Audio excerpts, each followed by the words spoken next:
pemirsa Hidup Sehat, mungkin sudah tidak asing lagi ya bahwa organ utama yang diserang pada COVID-19 ini memang paru-paru. Dan tadi juga sempat sudah dijelaskan juga ya di videonya. Dan oleh karena itu Dr. Rizal, kita sudah kedatangan bintang tamu kita. Betul sekali. Nah, narasumber kita ini adalah Dr. Rizky Kusuma Wardani, spesialis rehabilitasi medis.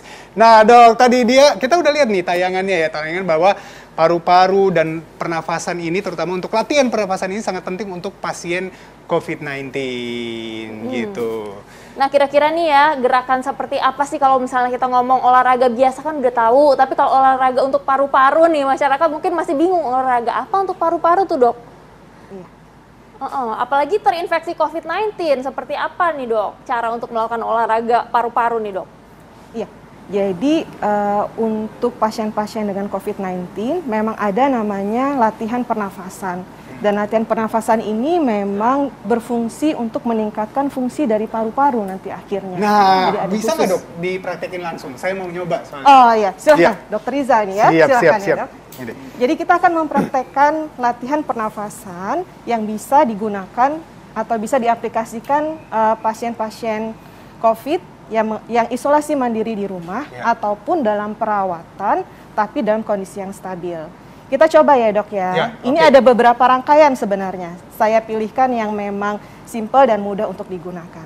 Jadi yang pertama, kita lihat dari posisi. Jadi posisi pasien dalam keadaan duduk. Kalaupun tidak bisa dalam keadaan bersandar. Dalam posisi duduk, yang pertama harus dilakukan adalah latihan kontrol pernafasan. Ya. Di sini fungsinya pasien merelaksasi. Jadi ritme pernafasannya bisa lebih diatur. Kita minta pasien untuk rileks, rileks, kemudian sekarang tarik nafas. Ini berapa lama dok seperti ini? Kita akan melakukan latihan ini sebanyak 5 kali pengulangan. Ya. Jadi tarik nafas perlahan melalui hidung, keluarkan melalui mulut. Ya. Tarik nafas lagi melalui hidung, keluarkan melalui mulut. Gerakan ini kita ulang sampai 5 kali gerakan. Kemudian yang kedua, kita lanjutkan dengan pernafasan diafragma. Latihan pernafasan diafragma. Nah, bagaimana sekarang dokter coba satu tangan di dada, ya tangan kanan di dada, kemudian satu tangan lagi di perut. Di perut. Iya, seperti ini. Pada pernafasan diafragma ini. Nah, ini kalau yang tadi kan dokter bilang yang kondisinya stabil. Kalau yang berat gimana dok? Kalau yang berat, semua latihan harus di bawah pengawasan dokter ahli. Nanti kita akan memilih sesuai dengan kemampuan pasien. Jadi yang ini yang bisa dilakukan oleh pasien-pasien yang kondisinya stabil. Ya. Nah, jadi pernafasan diafragma ini dilakukan pada saat pasien menarik nafas, itu kita lihat bahwa bagian perut ini mengembang justru. Perutnya ngembang. Jadi tarik nafas, keluarkan nafas, mengempis perutnya. Tarik nafas, mengembang perutnya, sip. Keluarkan nafas, mengempis. Nah, ini bisa dilakukan selama 5 kali. 5 kali? Ya, 5 kali. Kemudian kita lanjutkan lagi di gerakan yang ketiga. Ini fungsinya untuk apa dok? Gerakan diafragma ini untuk membantu pengembangan otot diafragma. Otot diafragma ya? Jadi otot diafragma kan di sini. Pada saat tadi kita menarik nafas mengembangkan perut, berarti otot diafragma bekerja optimal, dia ke bawah. Jadi otot-otot pernafasan akan berfungsi secara maksimal. Betul. Yang berikutnya dok? Yang berikutnya adalah latihan pernafasan dalam. Nah, latihan pernafasan dalam ini tangannya boleh rileks sekarang. Tadi sebenarnya tangannya cuma untuk memastikan saja bahwa memang perut yang bergerak, jadi bisa dipegangin. Jadi kita kalau awal-awal biasanya kita pakai itu supaya pasien tahu nih bahwa perutnya bergerak, artinya diafragmanya optimal kerjanya. Nah, yang ketiga, ini latihan pernafasan dalam. Jadi pada saat ini pasien diminta untuk menarik nafas.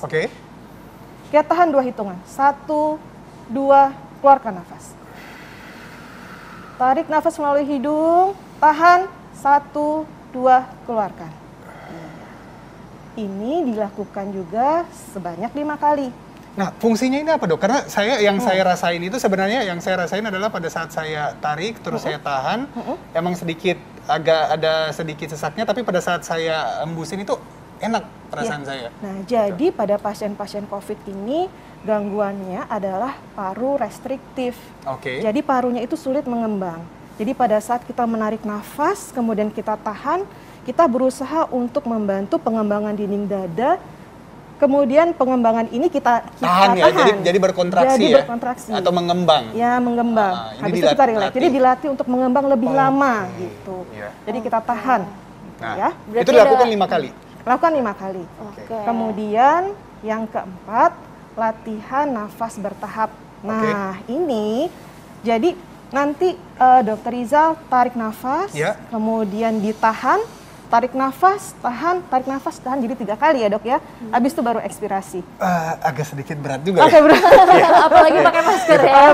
Tarik nafasnya kalau berat. Oh, di tidak awal harus- jangan langsung, nggak saya udah usah langsung full dok, banyak. saya langsung full, jadi udah habis ya tadi. Ya, jadi Habis oke, nggak ada saya yang coba ya, lagi. saya coba ya. Oke. Saya nafas Ya, dulu. silahkan ya. Tarik nafas, tarik hidung, tahan, tarik nafas, tahan, tarik nafas, tahan, hembuskan nafas.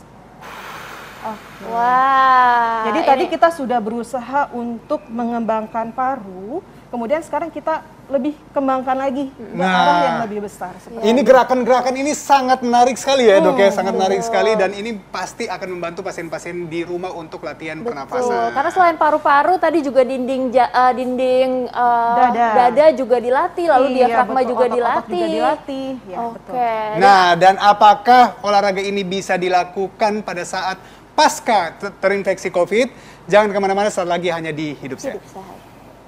Ya pemirsa Hidup Sehat, itu dia tadi fakta unik dari paru-paru. Nah dok, kita ngomongin paru-paru dan latihannya yang tadi udah kita lakukan. Ada satu lagi katanya dok, gerakannya. Iya, betul. Oke. Nah, jadi pada pasien-pasien COVID biasanya tuh ada keluhan nih, Ya. batuk berdahak atau sulit untuk mengeluarkan dahak dari paru-parunya Betul. ya, dari saluran nafas. Ya. Sekarang kita latihan bagaimana caranya supaya dahak itu lebih mudah untuk Oke, dikeluarkan. gimana, ya, Dok? Ya. Ya. Jadi posisinya Ya. Dokter Rizal tarik, saya jelaskan dulu, tarik tarik nafas. nafas. Pada saat buang nafas, mulut dibuka, kemudian keluarkan udara ke mulut, lewat mulut. Kayak ada yang mau keluar. Saya ngerasain di leher ini kayak ada yang mau keluar. Iya. Iya. Itu dilakukan 3 kali, kemudian tarik nafas, baru batuk. Nah, Oke. Pastinya ini dilakukan di rumah ya dok ya. Dilakukan Dan di Di juga rumah tidak- bisa, di ruang perawatan sebenarnya bisa. Baik, tapi berarti kalau misalnya di ruang perawatan itu pakai masker atau tidak tuh dok? Kalau untuk mengeluarkan enggak.